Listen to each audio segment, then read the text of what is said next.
کەمین هەواڵمان بە هەواڵێکی ناخۆش بەداخەوە دەست پێکەن کە ئەویش هونەرمەندی میلی سامان زیرەک کۆچی دوایی کرد بەهۆی نەخۆشی شێرپەنجەوە کە بۆ ماوەیەکی زۆرە بەدەست ئەم نەخۆشیەوە دەناڵێنێ بەهۆی ئەوەی کە ئەم هونەرمەندە کۆچ کردووە با بڵێن سەرسامێکی زۆری بە هونەرمەندی گەورەی کورد حەسەن زیرەک هەبووە بەردەوام گۆرانەکانی ئەوی وتۆتەوە بەڵام بەدەر لەوەش خۆی چەندین بەرهەمی تایبەتی هەبووە و هەروەها لە جلوبەرگیشا بێگومان وەکو ئەو هونەرمەندە جلوبەرگەکانی پۆشیوە و هاوڕێیەتیەکی زۆریشی لەگەڵ مناڵەکانی هونەرمەند حەسەن زیرەکە هەبوو بەڵام بەداخەوە لە 4 2025دا کۆچی دوایی کرد. ئامادەکردنی بەردامەیەک بۆ دەنگخۆشێک لە شاری سلێمانی هاتوون ئەویش کاک سامان زیرەکە.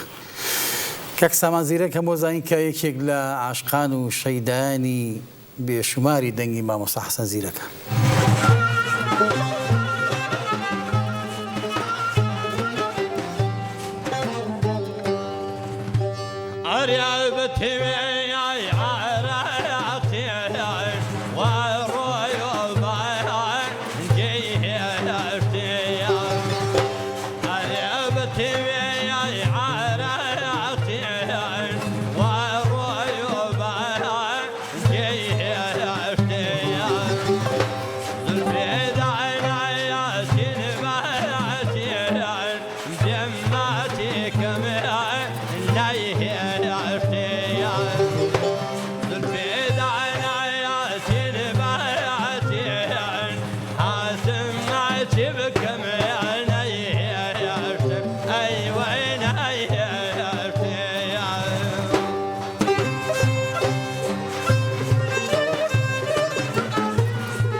بەداخەوە ئەم هونەرمەندە دەنگێکی زۆر خۆش و تایبەتی هەبوو بەڵام بەداخەوە بەهۆی نەخۆشی شێرپەنجەوە کۆچی دوای کردو بۆ هیوای کە ڕوحی شاد بێت.